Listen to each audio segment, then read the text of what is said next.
Depuis très longtemps, l'homme a toujours eu à se confronter à des situations qui lui demandaient de grandes réflexions pour pouvoir régler ses conflits. Mais un de ces conflits a retenu notre attention et c'est, bien entendu, le conflit israélo-palestinien. Ce conflit oppose les Palestiniens et les Israéliens au Proche-Orient.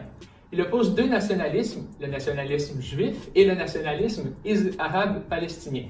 Et ça inclut une dimension religieuse très importante, notamment du fait qu'Israël est un État juif à majorité juive et le fait que les Palestiniens sont majoritairement musulmans. Donc, il y a 100 ans, ce conflit régional qui allait rapidement devenir un des plus complexes et controversés au monde est né. Celui-ci confrontera deux peuples très différents qui ont pour but de posséder un même territoire. Donc, commençons par parler du tout début, c'est-à-dire les intérêts britanniques. En 1917, pendant la Première Guerre mondiale, les empires centraux sont opposés à la Triple Entente et à leurs alliés. Les deux côtés ont de nombreuses pertes et de nouveaux soutiens sont les bienvenus. À ce moment, le ministre des Affaires étrangères britannique Arthur Balfour écrit une lettre ouverte promettant un foyer national juif en Palestine contre le soutien du mouvement sioniste, qui est un mouvement politique et religieux, visant à l'établissement puis à la consolidation d'un État juif en Palestine. Pendant ce temps, les Britanniques tentent d'affaiblir l'Empire ottoman en poussant les Arabes à la rébellion en leur promettant l'indépendance sur les territoires libérés. Rendu à la fin de la guerre, l'Empire ottoman est vaincu et ses terres sont partagées par les puissances européennes qui incluent la France, l'Empire russe, la Grande-Bretagne et l'Italie.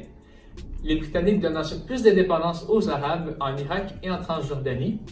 C'est dans ce qu'il reste de la Palestine que le Royaume-Uni veut créer un foyer national juif alors que la communauté juive est largement minoritaire.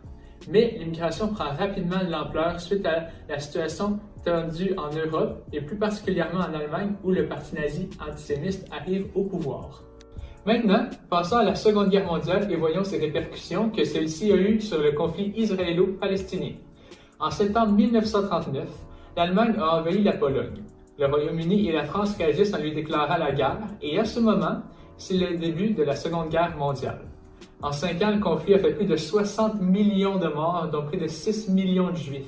Dès la sortie de la guerre, l'immigration juive vers la Palestine prend de l'ampleur et augmente les tensions avec les Arabes. Dépassés par la situation, les Britanniques entament le retrait de la zone.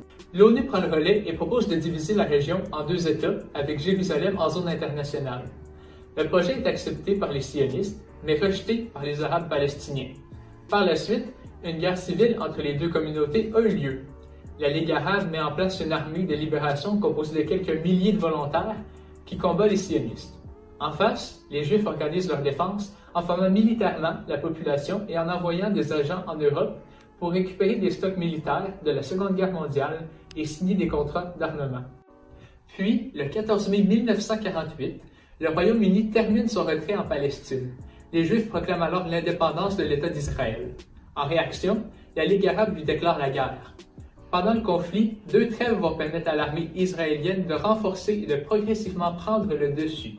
Finalement, des accords d'armistice sont signés. Israël s'empare de nouveaux territoires, dont l'ouest de Jérusalem. L'Égypte reçoit la bande de Gaza et la Cisjordanie est annexée avec la Transjordanie pour créer la Jordanie. Ce conflit aura provoqué de nombreux déplacements de population. D'une part, plus de 700 000 Arabes ont été chassés et ont fui les territoires israéliens vers des camps de réfugiés. D'autre part, les communautés juives des pays arabes, parfois vieilles de plus de 2000 ans, sont chassés et vont se réfugier en Israël ou en Europe. Enfin, de nombreux Juifs européens sont rassurés par la victoire d'Israël et choisissent de s'y installer. Par la suite, en 1967, il y a le début des guerres israélo-arabes. Suite à des tensions entre Israël et ses voisins, le pays déclare la guerre à l'Égypte, la Jordanie et la Syrie. En 6 jours, Israël s'impose et triple son territoire en s'emparant du Sinaï égyptien, du plateau de Golan syrien et de la Cisjordanie. Des colons israéliens commencent alors à s'installer sur les territoires palestiniens.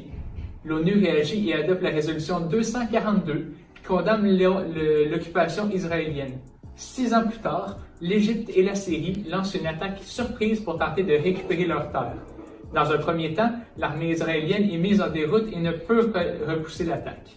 Dans un climat de guerre froide, l'URSS et les pays arabes soutiennent l'offensive, tandis que les États-Unis envoient en urgence par avion 22 000 tonnes d'armement à Israël. l'armée israélienne reprend le dessus et repousse encore un peu plus les frontières. Après un cessez-le-feu, les pays arabes exportateurs de pétrole décident de punir les États-Unis et les alliés d'Israël en augmentant de 70% le prix du baril de pétrole et en diminuant la production de 5%. C'est donc le premier choc pétrolier. Israël est mis sous pression internationale et rend le Sinaï à l'Égypte et une partie du Golan à la Syrie. Mais il conserve le contrôle sur les territoires palestiniens où la colonisation s'accélère, surtout à Jérusalem-Est. Par la suite, à partir de 1980, le conflit israélo-palestinien se concentre à Jérusalem. Israël proclame Jérusalem comme sa capitale indivisible. Mais cette décision est condamnée par le Conseil de sécurité des Nations unies. En Cisjordanie, la tension monte aussi autour de l'approvisionnement en eau. Israël a la main mise sur les sources et la distribution est très inégale entre les colonies et les Palestiniens. En 1987, la population palestinienne se révolte et descend dans les rues, principalement armée de pierres. C'est le début de la première intifada, qui est un terme arabe qui signifie soulèvement. Dans ce contexte naît le Hamas, un mouvement islamiste palestinien qui combat Israël. Alors que l'Organisation de libération de la Palestine, une organisation mise en place en 1964 par la Ligue arabe, est exilée à Alger et proclame le 15 novembre 1988 l'indépendance de l'État de Palestine. Jérusalem étant aussi la capitale, la Palestine sera progressivement reconnue par 136 États.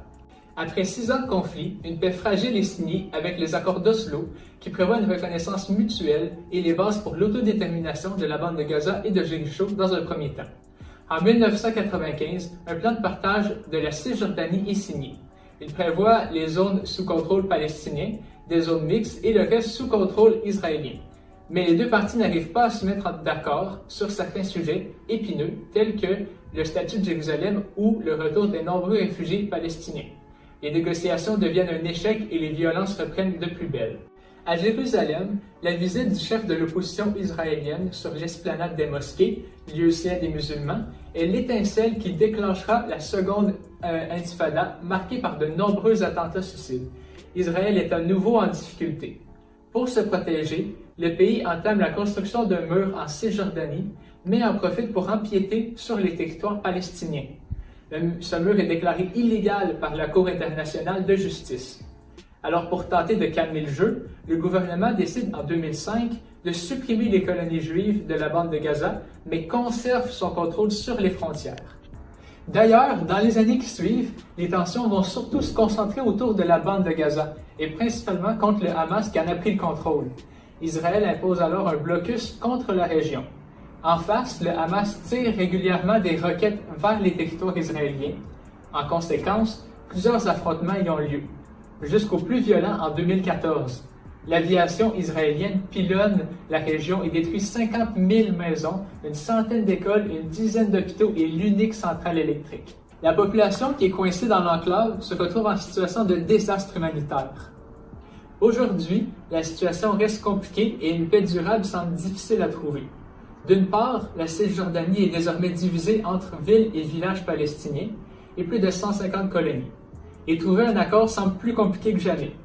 Il y a ensuite le statut de Jérusalem. Les deux parties considèrent la ville comme leur capitale.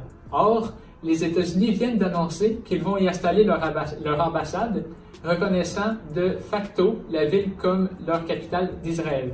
Cette décision a été condamnée par l'ONU à une large majorité. Alors que les Palestiniens ont annoncé que les États-Unis n'ont plus le rôle de médiateur dans le processus de paix qui semble désormais être au point mort. Pour conclure le tout, en fait, c'est difficile de conclure ce conflit car il n'est pas vraiment terminé. On ne sait pas ce qui va se passer dans le futur, mais c'est clair qu'il y a encore beaucoup de chemin à faire pour atteindre la paix totale entre Israël et la Palestine. Selon nous, le conflit israélo-palestinien restera toujours un des plus grands conflits du monde.